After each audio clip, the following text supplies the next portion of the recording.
हरे कृष्णा। आप सभी को आमलकी एकादशी की बहुत सारी शुभकामनाएं। भगवान श्री विष्णु की विशेष कृपा आप और आपके परिवार पर बनी रहे, यही प्रार्थना करते हैं। मास में 2 बार जब पर भी एकादशी तिथि आए तो मनुष्य को अत्यंत प्रेम और हर्ष पूर्वक, श्रद्धा पूर्वक उसका पालन करना चाहिए, क्योंकि हमारे शास्त्रों में बताया गया है कि सारे व्रत और उपवास एक तरफ और एकादशी का व्रत एक तरफ। एकादशी व्रत का पालन करके सभी व्रत और उपवासों का पालन करने का फल प्राप्त हो जाता है, और ये हम नहीं, हमारे वैदिक शास्त्र कहते हैं। तो चलिए आज के इस वीडियो में इसी आमलकी एकादशी से जुड़ी हुई पौराणिक कथा का श्रवण करते हैं। आइए आज की आमलकी एकादशी व्रत कथा आरंभ करते हैं। प्रत्येक वर्ष फाल्गुन मास के शुक्ल पक्ष में आती है आमलकी एकादशी, लेकिन इस एकादशी की कथा का आरंभ करने से पहले हम आपसे कुछ बात करना चाहते हैं। कई जगह पर आपने ऐसे वीडियोस, ऐसे रील्स और वेबसाइट्स पर ऐसी सूचनाएं या किसी को ऐसा कहते हुए सुना होगा कि एकादशी का पालन विवाहित महिलाओं को नहीं करना चाहिए। तो देखिए, ये सारे भ्रम फैलाने वाले लोग हैं जिनसे हमें बचकर रहने की आवश्यकता है। हमारे शास्त्रों में प्रमाण के साथ ऐसे अनेक श्लोक दिए गए हैं जिसमें ये बताया जाता है कि एकादशी तिथि और उसका व्रत प्रत्येक मनुष्य के लिए है, चाहे वो स्त्री हो या पुरुष, विवाहित हो या अविवाहित, विधवा हो या सधवा, बालक हो या वृद्ध। प्रत्येक व्यक्ति को, जो भी व्यक्ति अपनी भक्ति में प्रगति करना चाहते हैं, भगवान श्री हरि की कृपा प्राप्त करना चाहते हैं, उन्हें इस एकादशी का व्रत अवश्य पालन करना चाहिए। तो इसलिए ऐसे किसी भी प्रकार के भ्रम और मिथ्या बातों में ना आए और ऐसे लोगों से सावधान रहें, उन्हें सुनना बंद करें और सिर्फ अपने शास्त्रों को सुने, प्रमाणभूत ग्रंथों को सुने और उसी प्रकार से अपने सनातन धर्म का पालन करें। चलिए अब हम इस आमलकी एकादशी व्रत की कथा का श्रवण करते हैं। ब्रह्मांड पुराण में राजा मांधाता और वशिष्ठ मुनि के बीच में एक वार्तालाप के दौरान फाल्गुन मास के शुक्ल पक्ष में आने वाली इस आमलकी एकादशी का महात्म्य हमें प्राप्त होता है। प्राचीन काल की बात है।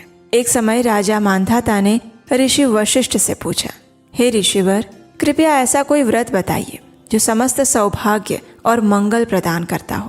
तब ऋषि वशिष्ठ ने उत्तर दिया, हे राजन, मैं आपसे उस महान व्रत की महिमा के इतिहास का वर्णन करूंगा जो सर्व सौभाग्य प्रदानकारी है, और इस व्रत का नाम आमलकी एकादशी है। इस एकादशी व्रत के पालन से अर्जित पुण्य समस्त पापों का नाश करके मोक्ष प्रदान करने में समर्थ है। अब मैं तुम्हें उससे जुड़ा हुआ एक प्राचीन इतिहास सुनाता हूँ, ध्यान से सुनो।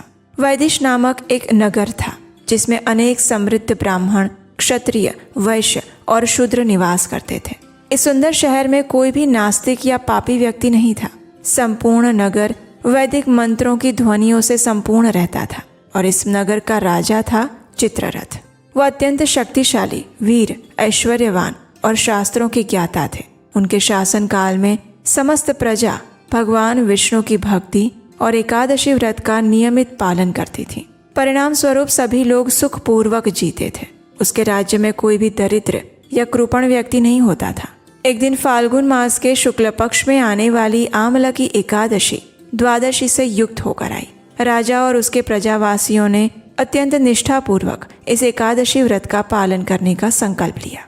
प्रातःकाल होते ही एकादशी के दिन वे सभी नदी में स्नान करके भगवान विष्णु के मंदिर में गए। मंदिर के प्रांगण में एक आमलकी का वृक्ष था, जिस पर राजा ने भगवान परशुराम और आमलकी की उपासना के लिए अनेक सामग्रियां रखी। राजा ने अनेक साधु संतों और अपने प्रजाजनों के साथ मिलकर भगवान परशुराम की अनेक स्तुतियां गाई। तत्पश्चात उन्होंने आमलकी वृक्ष की उपासना की, और इस प्रकार भगवान और आमलकी की विधिवत उपासना करके राजा और अन्य समस्त प्रजाजन उसी विष्णु मंदिर में सारी रात जागरण और कीर्तन करते रहे। उन्होंने भगवान श्री हरि और आमलकी वृक्ष के गुणगान में उनके भजन और प्रार्थनाएं गाई। अब संयोगवश उस समय क्या हुआ, तो एक शिकारी वहां पर आ गया। वो शिकारी अनेक पशुओं का वध करके अपना जीवन यापन करता था। जब वो मंदिर में आया तो उसने अनेक लोगों को भगवान का कीर्तन और गुणगान करते हुए देखा, और वो भी उनके साथ वहीं बैठ गया। सौभाग्यशाली शिकारी ने भगवान के दर्शन भी किए और भगवान विष्णु के दिव्य गुणों का वर्णन सुना। हालांकि वो भूख और प्यास से व्याकुल हो रहा था, लेकिन फिर भी पूरी रात उसने उस एकादशी तिथि की महिमा को सुना और संपूर्ण रात्रि जागता रहा। प्रातः काल में राजा अपनी प्रजा के साथ मंदिर से चले गए और शिकारी भी अपने घर वापस आ गया। आनंद पूर्वक उसने भोजन किया। कालांतर में जब वो शिकारी की मृत्यु हुई तो आमलकी एकादशी व्रत के प्रभाव से और उस एकादशी की रात्रि में जागरण करने के कारण वो असंख्य हाथियों, घोड़ों, रथ और सेना का स्वामी एक राजा बन गया। उसका नाम वसुरथ हुआ। वो जयंती नगरी के राजा विदुरथ का पुत्र बना। राजा वसुरथ ने 10 लाख गांवों पर शासन किया।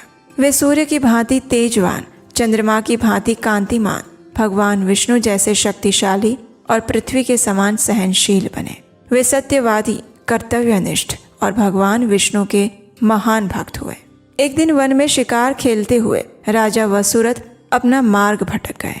वे अत्यंत थके हुए थे और भूख से व्याकुल थे। जब उन्हें कोई अन्य विकल्प नहीं प्राप्त हुआ तब अपने ही भुजाओं का तकिया बनाकर उन्होंने उस रात्रि में उसी घने जंगल में विश्राम किया। उस रात उस वन में वास करने वाले कुछ म्लेच्छों ने राजा वसुरथ पर आक्रमण कर दिया और उनकी हत्या करने का प्रयास किया।